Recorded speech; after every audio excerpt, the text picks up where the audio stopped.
네, 오늘 함께 나눌 말씀은 누가복음 10장 25절부터 37절까지의 말씀입니다. 누가복음 10장 25절에서 37절입니다. 같이 한번 본문을 보면서 제가 봉독하고 여러분들 함께 속으로 따라 읽으시면 되겠습니다. 제가 읽겠습니다.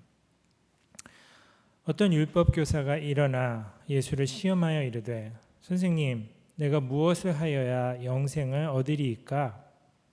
예수께서 이르시되 율법에 무엇이라 기록되었으며 내가 어떻게 읽느냐? 대답하여 이르되 내 마음을 다하며 목숨을 다하며 힘을 다하며 뜻을 다하여 주 너의 하나님을 사랑하고 또한 내 이웃을 내 자신같이 사랑하라 하였나이다.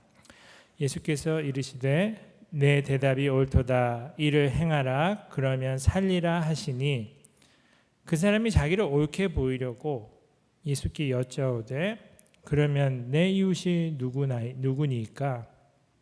예수께서 대답하여 이르시되 어떤 사람이 예루살렘에서 여리고로 내려가다가 강도를 만나매 강도들이 그 옷을 벗기고 때려 거의 죽인 것을 버리고 갔더라.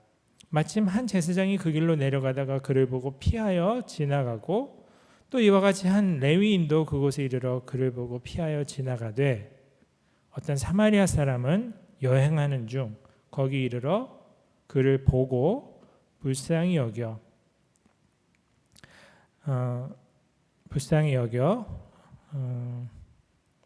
가까이 가서 기름과 포도주를 그 상처에 붓고 싸매고 자기 짐승에 태워 주막으로 데리고 가서 돌보아 주니라.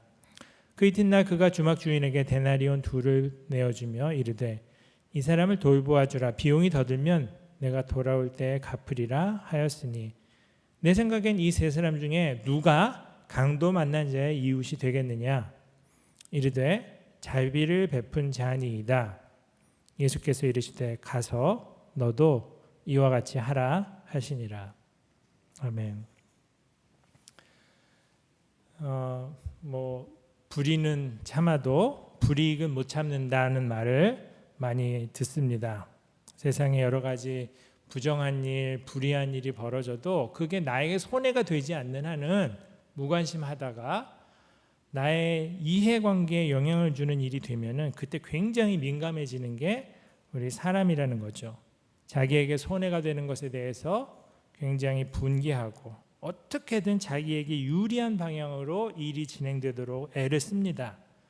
그렇게 이익을 추구하는 과정에서 사람들이 노조도 만들고 시위도 하게 되고 협회도 만들고 재판에 가기도 하는 것이죠. 세상에는 이런 다툼이 끊임없이 벌어지고 있습니다.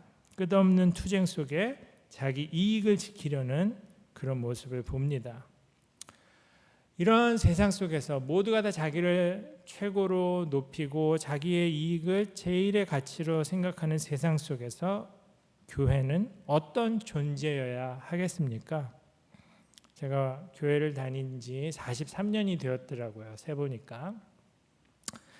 이 43년 세월 동안 지금처럼 교회가 사람들의 비난을 받고 있었던 적은 없었습니다. 물론 최근 한 10년, 20년 이상 오랜 세월 동안 교회에 대한 많은 비판들이 있었습니다만 지금 같지는 않았습니다. 지금은 정말 노골적으로 교회가 욕먹는 시대가 되었습니다.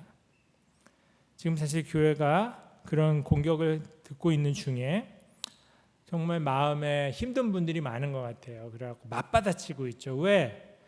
술집도 열고 식당도 열고 클럽도 여는데 왜 우리는 못 열게 하냐 그러면서 항변을 하는 그런 소리를 듣습니다.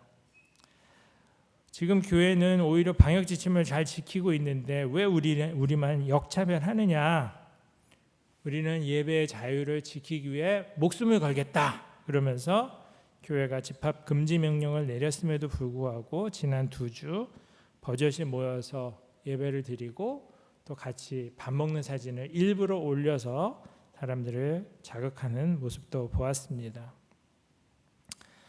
또 더 거대한 정치 집회를 열어서 거기에서 앞장서서 목소리를 냈던 전광훈이라는, 사실 목사라고 부르기도 아까운 사람, 또 그 사람을 추종하는 교회 사람들의 행동 때문에 우리는 많은 욕을 먹고 있습니다. 왜 이런 행동들이 교회에는 치명적인 흠이 될까요?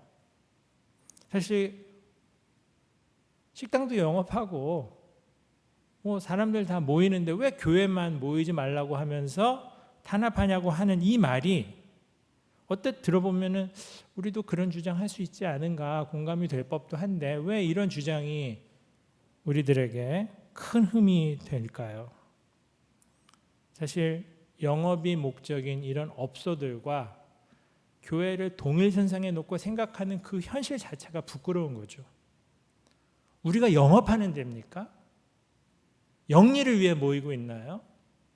우리는 남들을 생각하는 배려 때문에 모여야 하는 사람들입니다. 우리는 이 사회에 존재하는 빛과 소금이 되어야 합니다.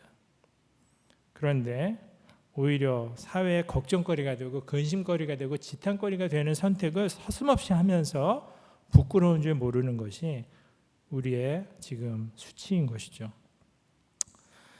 이들이 보이는 행태 때문에 정말 너무너무 난감합니다. 우리가 이익 집단처럼 보이고 있는 이 현실 때문에 너무 원통합니다. 교회가 우리 손해 안 보려고 다른 데처럼 이익 집단처럼 행동하고 목숨을 걸어야 하겠습니까? 그렇지 않다는 거죠. 오늘 본문에 예수님이 26절에 이렇게 이제 말씀하십니다. 율법에 무엇이라 기록되었고 내가 어떻게 읽느냐 물어보시죠. 내가 어떻게 읽느냐. 우리는 지금 이 성경이라는 주님의 말씀을 기록한 책을 갖고 있습니다. 문서를 갖고 있습니다. 이 문서가 생명의 말씀이라고 고백하는 무척 많은 부류의 사람들이 있어요. 그런데 이걸 어떻게 보느냐가 그 사람이 어떻게 사는지를 결정하는 굉장히 큰 변수가 된다는 거죠. 어떻게 읽느냐, 굉장히 중요한 문제입니다.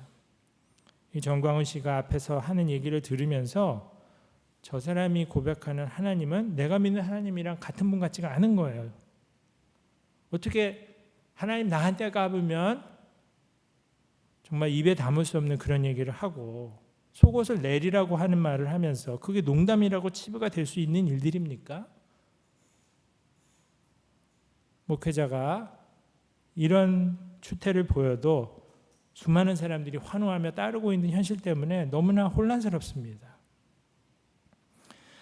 이런 기독교 내부의 모습에 당황하고 또 반성하면서 오늘 말씀을 통해서 우리는 이 시대에 어떻게 교회로서 그리스도인으로서 주님을 따르는 제자로서 살아야 할지, 우리를 향한 하나님의 뜻은 무엇인지 함께 살펴보기를 원합니다.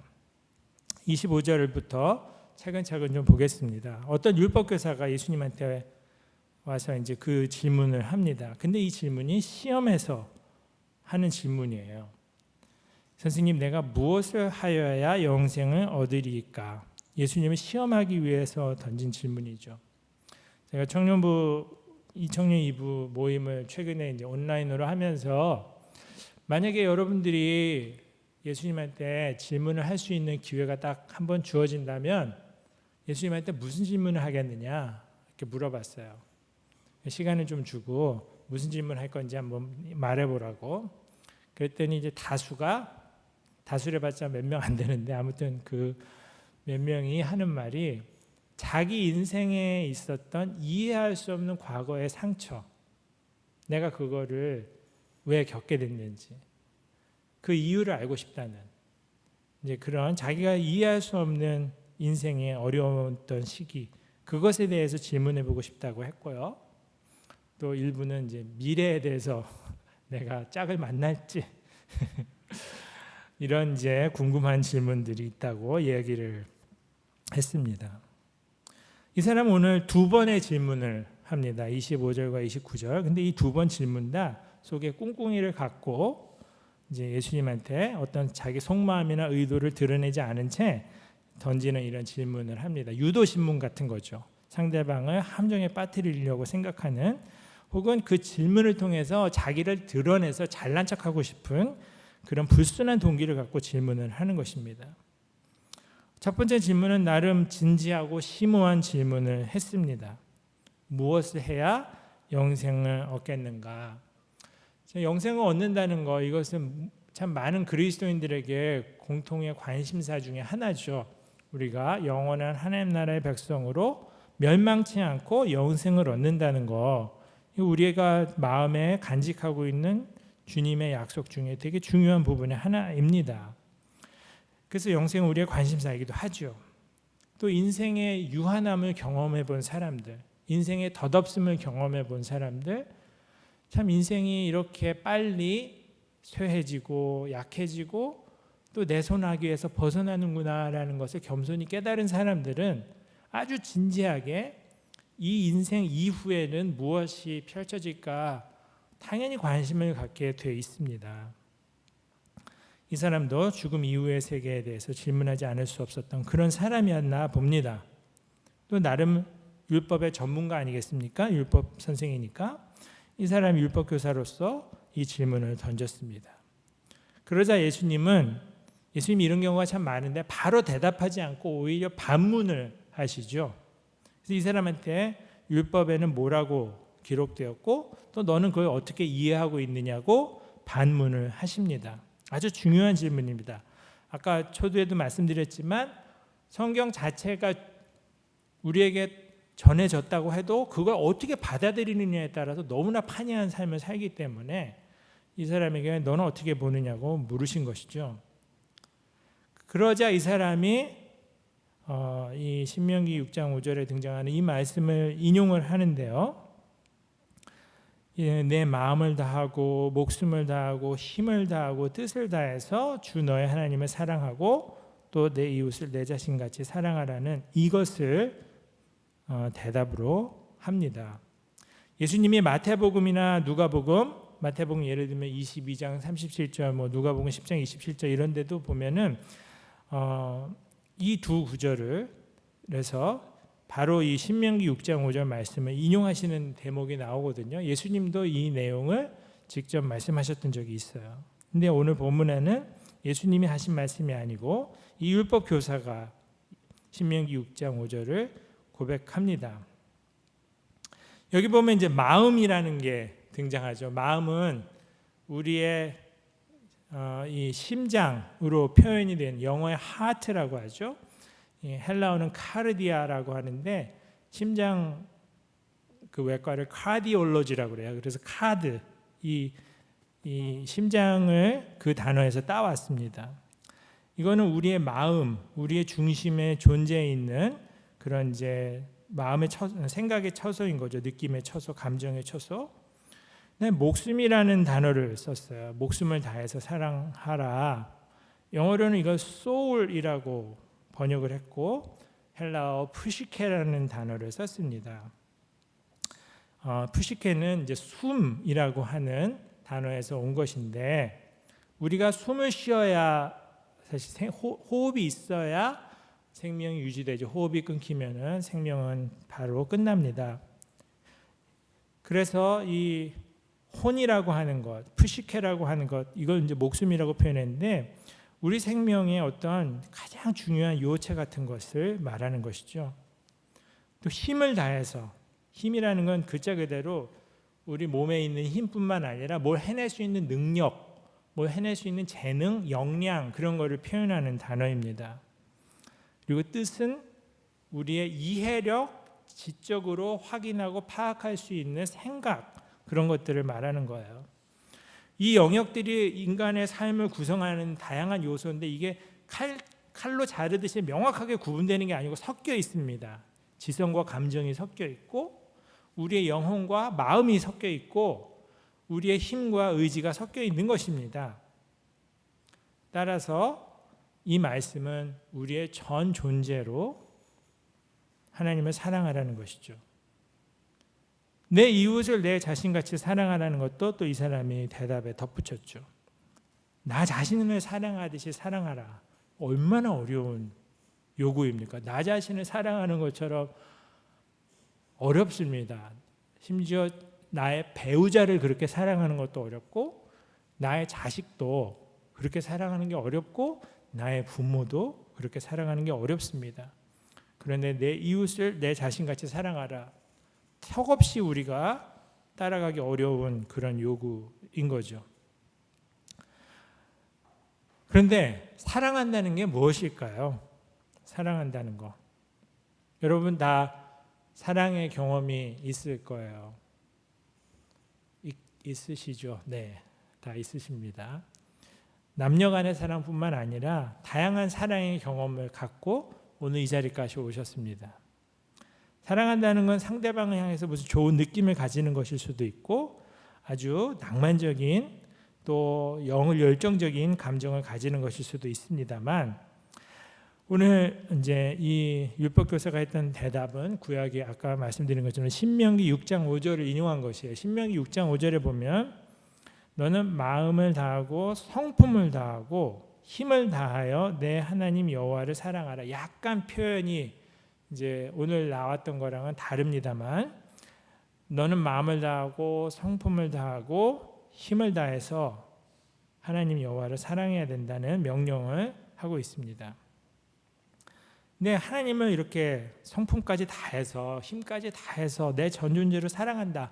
그게 하나님을 향해서 막 뜨거운 감정이 늘 불탄다 이런 뜻일까요? 하나님을 향해서 막 너무 좋은 마음이 가라앉지 않은 그런 것을 말하는 걸까요? 아니면은 매일매일 힘써서 무슨 봉사활동을 하고 그러라는 뜻일까요? 교회에서 섬기라는 뜻일까요? 그것의 힌트가 될 만한 표현들이 요한복음에 등장합니다. 요한복음 14장 15절 그리고 21절부터 24절을 한번 좀 보겠습니다. 요한복음 14장 15절을 보면 너희가 나를 사랑하면 나의 계명을 지키리라 그랬습니다. 굉장히 중요한 표현입니다. 너희가 나를 사랑하면 나의 계명을 지키리라. 또 21절부터 24절에 이어서 나의 계명을 가지고 지키는 자라야 나를 사랑하는 자니 나를 사랑하는 자는 내 아버지께 사랑을 받을 것이요 나도 그를 사랑하여 그에게 나를 나타내리라 했습니다. 나의 계명을 가지고 지키는 자가 나를 사랑하는 자다 그랬어요. 한번 생각해 보세요. 누군가를 사랑하는데 그 사람의 마음에 상처되는 행동만 골라서 한다. 좀 이상하죠? 누구를 사랑하면 그 사람을 기쁘게 해주고 싶고 그에게 기쁨이 되는 일을 해주고 싶고 그가 좋아하는 것을 같이 하고 싶고 그게 사람의 인지상정인 것입니다. 요한복음 14장 21절부터 방금 읽었고 요한 1서 5장 2절부터 3절 한번 보겠습니다. 요한 1서 5장 2절에서 3절 우리가 하나님을 사랑하고 그의 계명들을 지킬 때 이로써 우리가 하나님의 자녀 사랑하는 줄을 아느니라. 하나님을 사랑하는 것은 이것이니 우리가 그의 계명들을 지키는 것이라. 그의 계명들은 무거운 것이 아니로다 그랬습니다. 왜 안 무거울까요? 주님의 계명이 왜 안 무거울까요? 왜냐하면 내 마음에 좋아서 하기 때문이죠. 여러분 좋아서 하는 거는 진짜 안 힘듭니다. 그런데 마지못해 하는 거는 너무너무 하기 싫고 짐스럽고 빨리 그만두고 싶고 벗어나고 싶고 그래요. 자기가 좋아하는 일은 누가 말려도 하게 되는 게 좋아하는 것이죠. 집안 청소하는 거 애들 그걸 놀이처럼 하면은 막 서로 자기가 청소하겠다고 빗자루 갖고 싸웁니다. 근데 조금만 커서 머리가 이제 커지면은 청소시키면 막 입이 이만큼 나오고 그러죠. 자기가 좋아서 할 때는 그게 기쁨이고 재미고 놀이고 만족스러운 것인데 마음이 없을 때는 그게 노동이 되고 고역이 되는 것이죠. 하나님을 사랑하는 사람은 그의 계명들을 지키는데 그의 계명들은 무겁지가 않다 그랬어요. 내 마음에 자발성이 있기 때문에 내 마음에 기쁨이 있기 때문에 내 마음에 사랑이 있기 때문이죠. 못 말리는 마음이 되는 것입니다. 또 물론 이 주님의 계명을 질 때 예수님이 비유로 말씀하신 것처럼 멍에를 주님과 함께 지기 때문에 내 멍에를 지고 내게 배우라 그러셨잖아요. 우리 혼자 지는 게 아니기 때문에 이게 가볍습니다. 주님과 함께 지는 것이기 때문에 가볍습니다. 주님과 동행하며 주님의 힘을 의지하여 지는 것이기 때문에 우리는 그냥 따라가면 되는 것이라 가벼운 것입니다. 그럼 그 사랑, 주님을 사랑하면 주님께 순종하는 거라고 지금 했어요. 주님을 사랑하는 사람은 주님의 계명을 기쁨으로 순종하는 사람이다. 그 계명의 내용은 무엇일까요? 그 사랑은 어떻게 표현되고 누구를 향해 표현되어야 되겠습니까? 물론 주님을 향해 표현되어야죠. 주님을 우리의 노래 중에, 기도 중에, 고백 중에, 삶 속에서 기억하고 높이고 찬양하는 것. 근데 우리의 말과 마음으로만 주님을 사랑하는 게 아니고 진짜 사랑은 이웃을 향해 가야 되는 것입니다. 그 사랑은 사람에게 가야 하는 것입니다. 마태복음 25장 40절에서 임금님이 대답하는 대목, 이건 예수님이 이제 마지막 날에 있을 장면을 비유로 표현하신 대목의 일부입니다. 임금이 대답하여 이르시되 내가 진실로 너희에게 이르노니 너희가 여기 내 형제 중에 지극히 작은 자 하나에게 한 것이 곧 내게 한 것이다. 이렇게 말씀하십니다. 반대로 안 했다고 정죄받는 사람들에게 얘기를 하시니까 그들이 막 우리가 언제 안 그랬냐 발끈하거든요. 그때 45절에 이 임금이 대답하여 이르시되 내가 진실로 너희에게 이르노니 이 지극히 작은 자 하나에게 하지 아니한 것이 곧 내게 하지 아니한 것이니라 하시는 이 말씀이 기록되어 있습니다. 예수님께서 비유로 이렇게 말씀하시면서 너희의 사랑은 나에게 오는 게 아니라 1차적으로 너희 이웃, 특별히 지극히 작은 자에게 가야 한다. 이렇게 말씀하고 있는 것입니다. 그러면서 이 대답을 들으신 예수님께서 28절에 오늘 본문 28절에 이렇게 말씀하십니다. 네 대답이 옳도다. 너 참 잘 알고 있구나. 그냥 아는 것에 그치지 말고 일을 행하라. 그러면 살 것이다. 이렇게 말씀하십니다.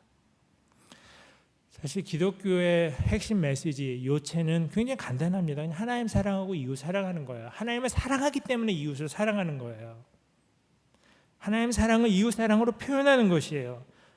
남을 나처럼 사랑하는 게 너무 어렵지만 맨날 안 되지만 그래도 주님이 나를 사랑하셨던 것 때문에 그 사랑에 반응하여 이웃을 사랑하는 것입니다. 우리가 살면서 하나님의 뜻을 알고 싶다는 생각 많이 할 겁니다. 그렇습니다. 우리가 살면서 하나님의 뜻을 잘 모르죠. 그런데 명확히 드러나 있는 하나님의 뜻부터 잘 실천하시면 우리의 구체적인 삶의 결정사항, 방향, 내용에 대해서도 하나님의 뜻을 훨씬 더 명확히 알 수 있게 될 것입니다. 그렇게 예수님이 일을 행하라 그러면 살리라 말씀하시니까 그 얘기를 들은 이 율법 교사가 이번에는 두 번째 질문을 합니다. 29절에 자기를 옳게 보이려고 자기가 올바른 사람인 것처럼 정통한 사람인 것처럼 보이려고 예수님께 묻습니다. 그러면 내 이웃이 누구니까? 이 말은 사실 이웃 사랑하는 말 알겠다. 내가 고백도 했고 중요하다는 거 알겠다. 첫 번째는 하나님을 사랑하는 거, 두 번째는 이웃을 사랑하는 게 율법의 요체라는 거 내가 잘 고백했고 예수님도 인정해 주셨는데 그걸 거기서 끝나는 게 아니라 일을 행하라고 하시니까 오케이 행하고 싶은 마음 나 많아요. 근데 이웃이 누군지만 좀 명확히 알려주시면 내가 그 이웃을 사랑하겠다는 그런 말이 있는 거죠. 이 말은 한편으로는 내가 이웃이 누군지 잘 모르겠어서 그동안 사랑 안 했다고 하는 핑계인 것입니다. 오늘 본문의 두 번째 단락은 이 두 번째 질문과 함께 시작됩니다. 자기도 나름 괜찮은 사람이고 똑똑한 사람이지만 예수님이 그렇게 행하라는 말씀을 하시니까 자기 변명을 하고 있는 것입니다. 그러자 예수님이 또 다른 비유를 말씀하십니다. 예수님이 30절부터 말씀하시죠. 예수께서 대답하여 이르시되 어떤 사람이 예루살렘에서 여리고로 내려가다가 강도를 만나매, 예루살렘이 약간 고도가 높았고 한 200-300m 내려가야지 해발 고도가 떨어지면서 여리고까지 걸어 다닐 수 있는 거리였다고 하는데 일부 구간은 꽤 가파르다고 그래요. 길이. 그리고 강도도 이제 종종 출몰하고 그러는 길이었다고 합니다. 그것에 이제 내려가다가 강도를 만납니다. 근데 이 강도가 한 명이 아니고 이제 여러 명이었나 봐요. 최소 2명. 그들이 그 사람의 옷을 벗깁니다. 이 옷은 요즘에도 옷이 꽤 고가지만 싼 옷도 많잖아요. 근데 당시에는 옷이 굉장히 귀한 품목이었죠. 그 옷 자체가 귀한 거니까 특별히 더 비싼 옷이 있었을 것이고 그의 옷을 벗겨버립니다. 그리고 때려요. 아마 저항을 했든지 그렇게 좀 안 뺏기려고. 그러니까 이제 때립니다. 근데 이 때렸다는 단어가 플레이가스라고 하는 이제 그 헬라어를 썼어요. 그리스 단어인데요. 이게 이제 치다, 이게 상처를 내다. 그리고 또 다른 단어가 재앙이라는 뜻이 있습니다. 재앙. 여기에서 온 단어 플레이가스라는 헬라어 때리다, 재앙이라는 단어에서 온 게 플레이그라고 하는 영어예요. 이 플레이그는 중세 흑사병 아시죠? 쥐를 통해서 전염되었던 그 당시 인구의 정말 3분의 1, 3분의 2가 죽어나갔던 그런 엄청난 전염병인데 그때를 블랙 플레이그라고 부르거든요. 그래서 역병이라고 요즘 우리말로 번역하고 있어요. 지금이 역병의 시대죠. 코로나라는 역병을 앓고 있는 시대입니다. 근데 이 단어가 플레이그라는 역병이라는 이 단어가 여기 때려라는 단어라는 거 오늘 제가 이 설교를 준비하는 과정 중에 며칠 전에 단어를 찾아보다가 알게 됐어요. 근데 참 이 단어가 굉장히 요즘 역병을 앓고 있는 우리에게 의미심장하게 느껴졌어요. 우리가 어떻게 보면 다 강도 만난 사람이라는 거죠. 코로나라는 날강도를 만나가지고 흠씬 두들겨 맞고 많은 것들을 지금 상실한 상태로 살고 있는 사람들인 거예요. 그리고 나서 그가 거의 죽은 것을 버려두고 그냥 가버립니다. 그리고 31절, 32절에 2명이 등장을 합니다. 마침 한 제사장이 그 길로 내려갑니다. 이 사람이 이제 내려가는 걸로 봐서는 아마 예루살렘에서 여리고로 가는 길이었겠죠. 그를 봤습니다. 이 본다는 단어가 그냥 이렇게 눈에 스치게 지나가는 게 아니라 이렇게 의도를 갖고 보는 거예요. 그래서 뭔가 관심을 갖고 한번 쳐다봅니다. 눈에 그냥 띈 게 아니라 봅니다. 그리고 나서 피하여 지나간다는 단어가 등장합니다. 이 단어의 뜻은 반대 방향으로 간다는 거예요. 자기가 분명히 뭔가를 봤는데 그 본 것의 반대 방향으로 멀리 피해 간다는 것입니다. 그리고 32절에 레위인이 등장을 합니다. 그 사람은 거기에 이르렀다 그러고 그를 보고 피하여 지나가고, 이게 똑같은 단어예요. 앞에 제사장이 했던 행동을 묘사하는 동사들이 그대로 사용됐습니다. 또 역시 반대로 지나갔다는 것이에요. 이 두 사람은 거반 죽어가는 피 흘리는 그 사람을 그냥 내버려둔 채 피하여 지나갔습니다. 멀리 돌아간 이 두 사람들, 하필 둘 다 종교인 성직자예요. 예수님이 참 성직자들에 대해서 아주 엄격하셨는데, 특별히 위선자들에 대해서 엄격하셨는데, 여기도 그렇게 비유지만 이 말씀하시면서 가슴 아픈 지적을 하고 계십니다. 종교 생활만 할 줄 알지 일상에서 이웃사랑 실천하지 않고 사는 이 위선쟁이자들아, 지적하고 계신 거예요. 그런데 33절에 전혀 다른 부류의 사람이 등장을 합니다. 사마리아 사람이 등장을 해요. 이 사람들 아시죠? 차별받던 사람들입니다. 2등 시민 취급받았고 이방인 취급받았고 변절자 취급받았던 사람들입니다. 오늘날 사마리아인은 누구일까요? 외국인 노동자 이런 사람들이에요. 중국에서 조선족으로 사시다가 들어와서 한국에서 일하시는 교포, 우리 동포들 얼마나 우리가 멸시하고 얼마나 차별합니까? 가끔 그런 분들의 선행이 기사로 나올 때가 있어요. 불났는데 외국인 노동자가 그 현장에서 사람을 구조했던 일, 이런 것들이 미담처럼 들립니다. 그런 사람들은 막 칭찬해 주죠. 그러나 한국에서 많은 사마리아인들이 고생을 하고 차별을 받고 있는 것이 또한 현실입니다. 그런데 그 사람이, 사마리아 사람이 여행하는 중 거기 이르러서 그를 보고 불쌍히 여깁니다. 여기 불쌍히 여긴다는 말은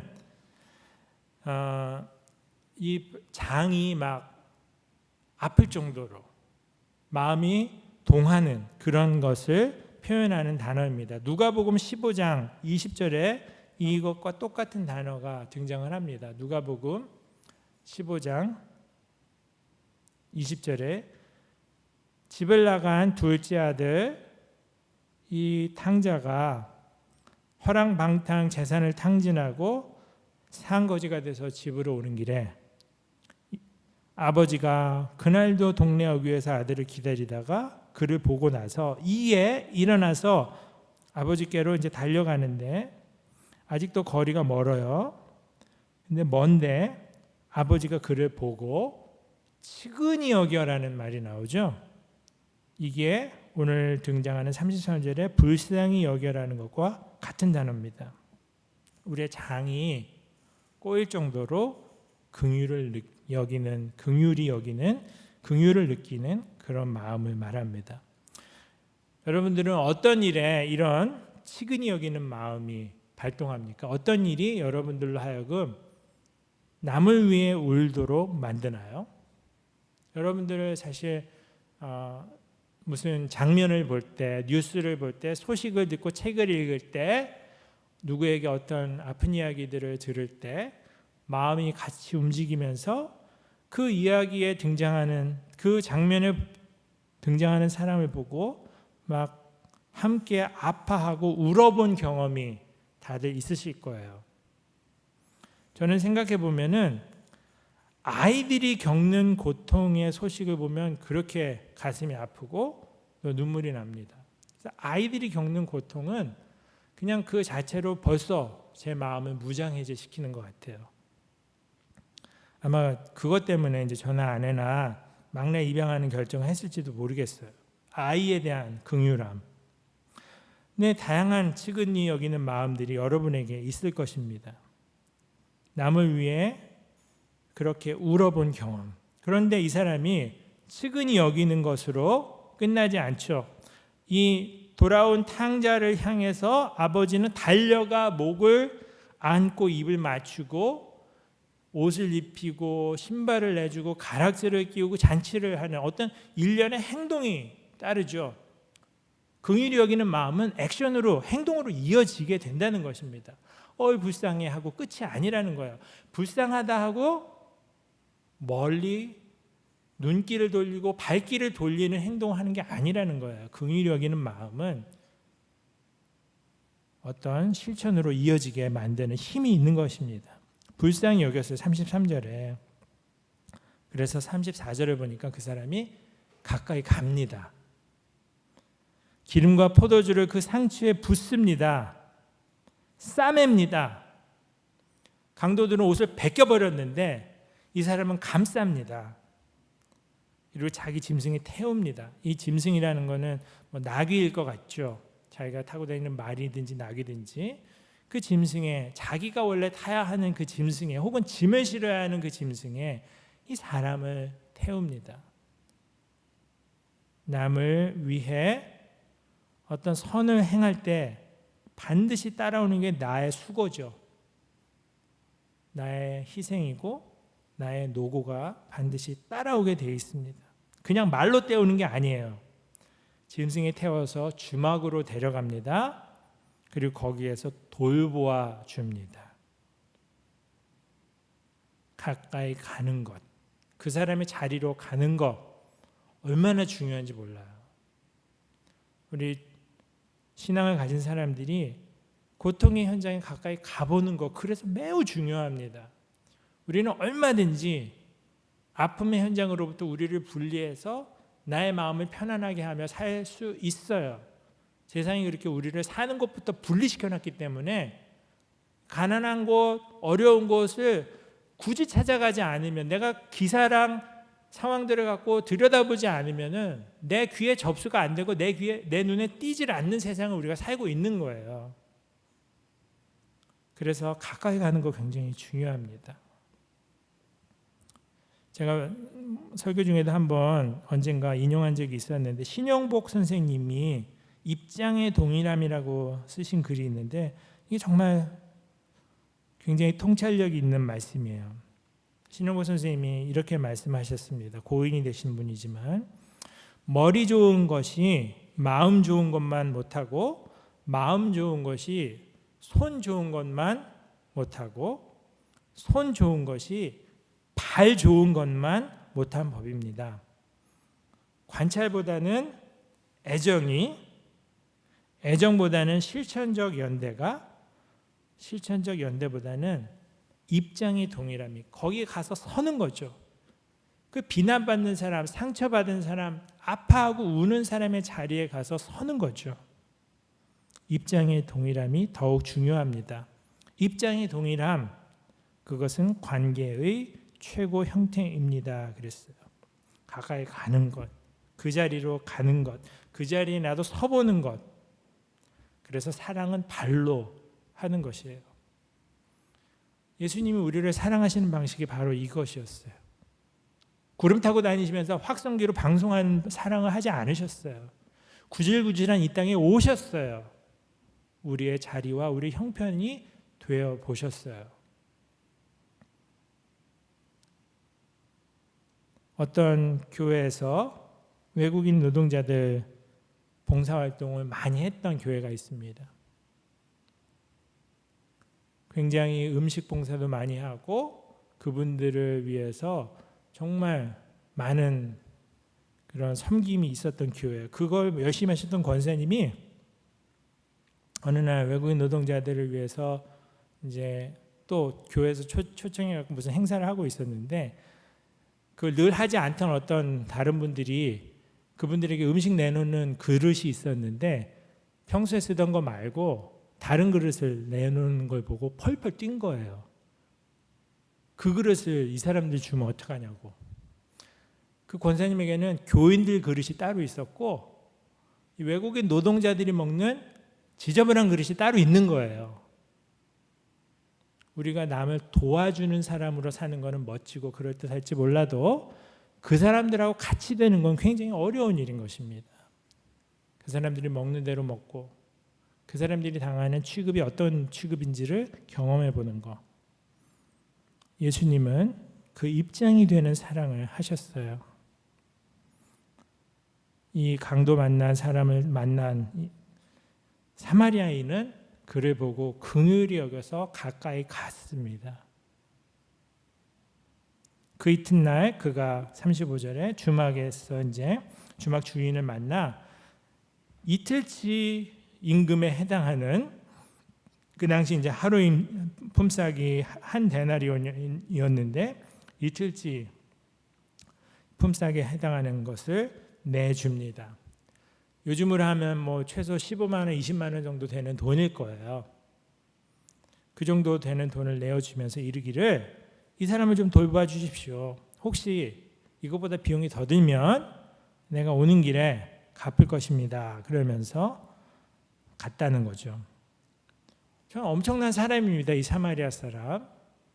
그리고 나서 이제 다시 그 질문했던 율법 교사에게 묻죠. 네 생각에는 이 세 사람 중에 누가 강도 만난 자의 이웃이 되겠느냐 물으니까 답이 너무 뻔하죠. 자비를 베푼 자니이다 그럽니다. 예수님이 결론적으로 다시 가서 너도 이와 같이 하라 말씀하십니다.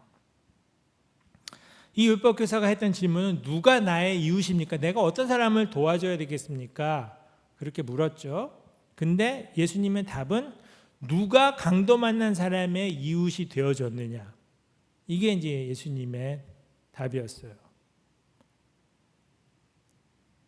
그러면 역으로 강도 만난 사람의 이웃이 된 사람은 누구였습니까? 사마리아인이었죠. 사마리아인. 그러면서 예수님이 이 사람에게 질문하는 것이죠. 너는 강도 만난 사람에게 이웃이 되어주고 있느냐? 강도, 아까 말씀드린 것처럼 이 단어가 오늘날의 역병을 의미하는 단어와 같은 단어예요. 지금 역병으로 고생하고 있는 사람들에게 우리는 이웃이 되어주고 있는가? 이 교회는, 우리 나눔교회는, 또 한국에 있는 수많은 교회는 역병의 시대를 살아가는 고통스러운 사람에게 고통을 유발하는 존재인가? 아니면 그들의 고통을 함께 나누고 또 그들의 고통을 달래주는 존재인가? 고통의 현장에 우리는 얼마나 가까이 가는가? 가서 보지 않으면 모르는 게 너무 많아요. 사실 우리는 TV 화면으로, 인터넷 화면으로, 스마트폰으로만 뉴스를 접해서는 안 됩니다.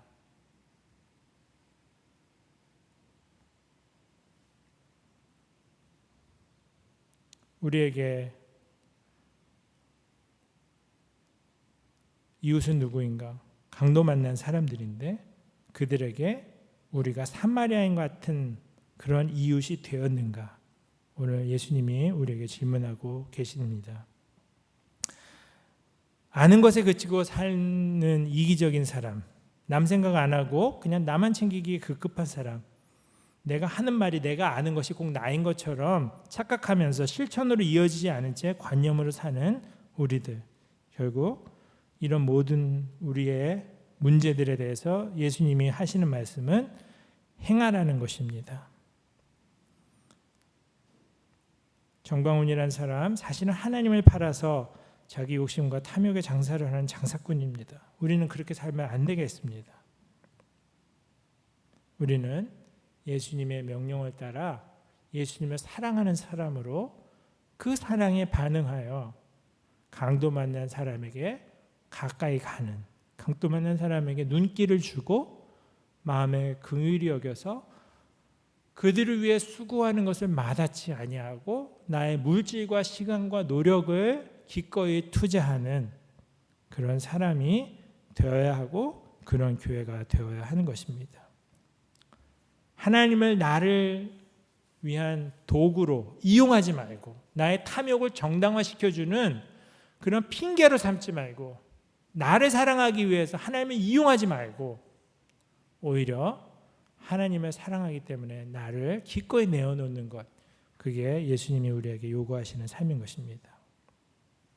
같이 찬송하고 좀 기도하도록 하겠습니다. 오늘 제가 함께 나누기로 생각한 찬송은 찬송가 449장 예수 따라가며 복음 순종하면 우리 행할 길 화나겠네라는 곡입니다. 여기 곡에 보면은 우리가 순종할 때 우리의 행할 길이 환해질 거라고 말합니다.